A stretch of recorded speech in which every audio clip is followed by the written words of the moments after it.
Hi everyone, and welcome to ESL Level 3-4 with Delgado Adult Ed. This is week 1, and your live meets will start with your teachers on next Monday or Tuesday, June 7th or 8th. If you need any help, please reach out to us on campus or through ESL TA.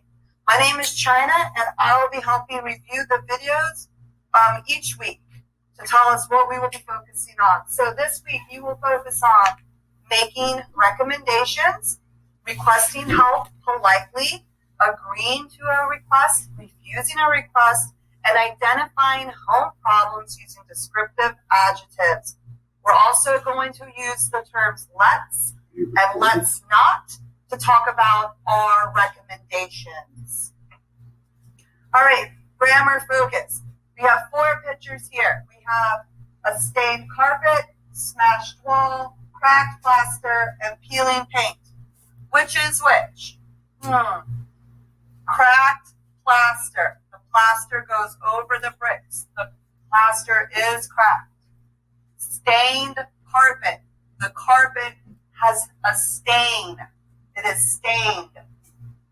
Over in the corner, we have a smashed wall. Somebody punched the wall, or maybe something fell on the wall. There is a hole in the wall. It is a smashed wall. And we have peeling paint. The paint is chipping off. It's peeling off. We also have a dripping faucet, clogged drain, cracked tile, and a broken door. Which is which? Well, we have our broken door. That's part of the door.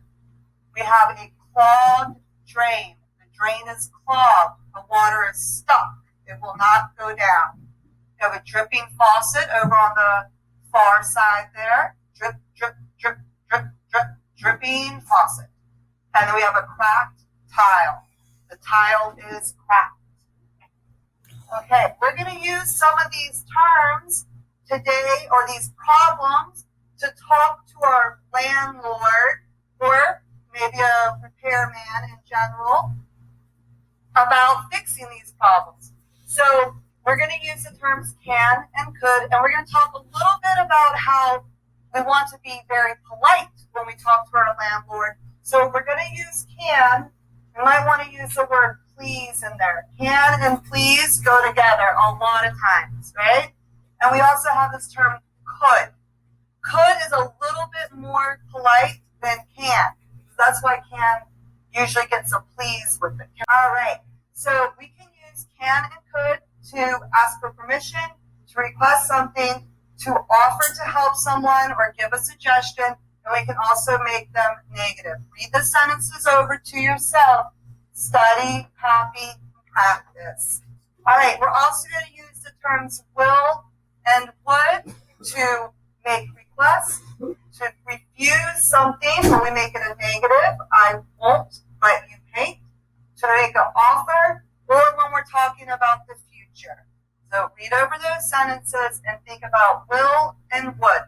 Wood's a little bit more polite than will. All right.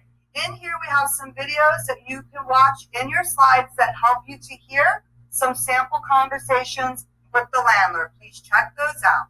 Yeah. All right, but then let's get to the practice that you're going to do in class, or by yourself, before class. Our landlord has said, you can call me if you need any repairs in the house. Sincerely, the landlord. Well, let's look at our apartment. In our apartment, we have many problems. We have dangling wires. We have a broken window. We have an overflowing sink. That means the sink is probably clogged. We have a crack in the tiles. We have a broken cabinet. We have peeling paint, and even a little mouse guy, right? So we need to call our landlord, and we are going to make sure when we call him that we are super polite. We don't need to be too polite, but we want to be somewhere in that middle category of politeness. Maybe a can and a please, or could I please? That's a good, nice way to be polite. So we have some sentence frames here to help you see them in order and how you can make it more and more polite. And we're going to practice in this conversation. So we could say, ring, ring. Hello? Yes, hello. This is China. I live at 615 City Park Avenue. Could you please help me? I'm having a problem. Sure. How can I help? The problem is that there are dangling wires in my kitchen.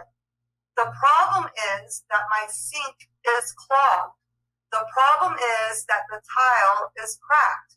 The landlord would say, okay, thank you for letting me know. I will call a plumber.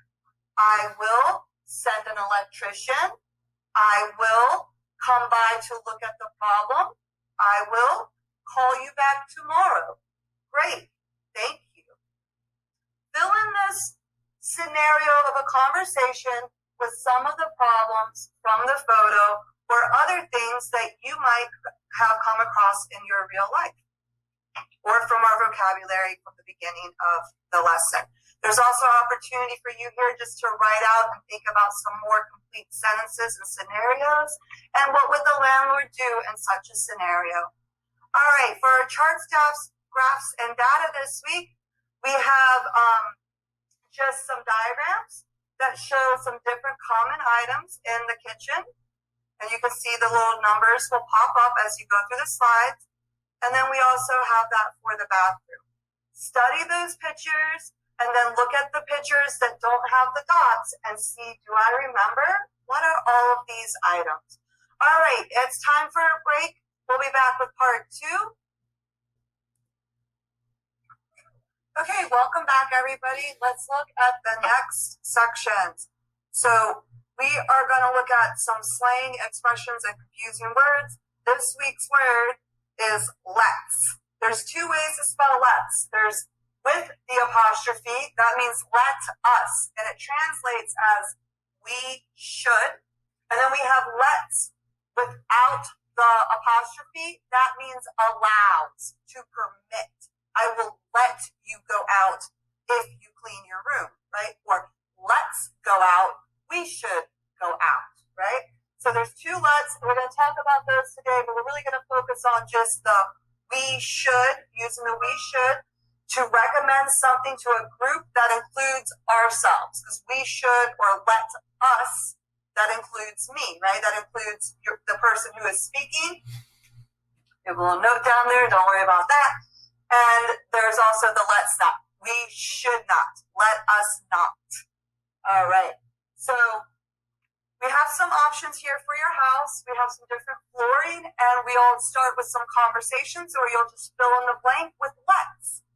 The first one is done for you. So we could say, what flooring would you choose to our family, to the group of us?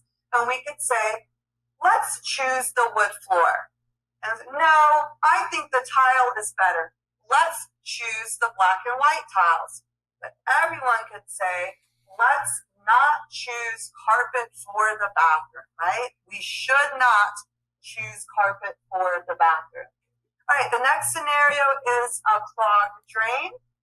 There's a lot of different ways to fix a clogged drain. How would your family choose to fix it? We have this scenario, and you could also write your own with some of the other options. But fill in the blank, let's call a plumber.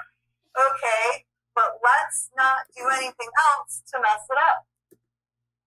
And then the next one is about some tiles. We have the big tiles, the subway tiles, or those little tiny tiles that are very popular now.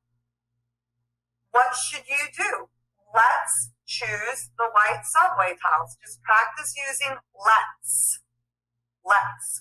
All right. And then the final part this week that you'll find in your slide deck is a reading, and it is about these guys. Guinea pig. It's a guinea pig. Okay. I'll do the reading for you. After the reading, there are some vocabulary words, there's some fill-in-the-blank sentences, and just some general understanding questions. So you can stop the video here, or you can read along with me. See you in class with your live meets, and I look forward to working with everybody for the summer session. Okay, lose pets or home. November 4th, 2015. A couple in England could lose their home because of their pets. Clive and Rose Westall live in their rented home with their 21 pet guinea pigs.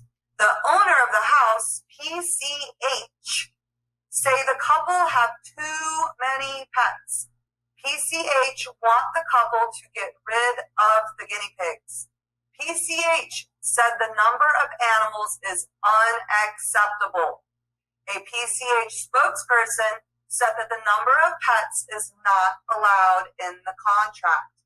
The couple signed a contract to rent the house. PCH warned Mr. and Miss Rustall that they must move out of the house if they do not get rid of the guinea pigs. Oh no. Okay, how many guinea pigs do Mr. and Mr. Rustall own? What is the problem? What options do Mr. and Mrs. Rustall have? We just read it. Reread it if you missed it. Mr. Rustall, 57, said he needs his guinea pigs. They helped him fight cancer. He found out about his cancer in 2010. He bought the guinea pigs to help him forget about it. They made him happy. He told reporters that his guinea pigs were mystic. This means that they have special powers to help people. He said, they've helped me through my cancer. They've helped me cope. The animals have also helped his neighbors with personal problems, he said. The local community just love them as much as I do. I sometimes loan them out to people if they need someone to talk to. Oh, it's very kind of them, right? Okay. Why does Mr. Rustall have so many guinea pigs? What do Mr. Rustall's neighbors think about the guinea pigs? And what do you think? What should Mr. Rustall do? All right, we'll think about it. We'll ask about it in the quiz this week. There's some vocabulary words from the article there with their word part and their definition. Look those over, and then they have some fill in the blanks where you can fill those in into the correct places in the sentences. All right, a second goodbye from us. See you next time. Enjoy your class meets.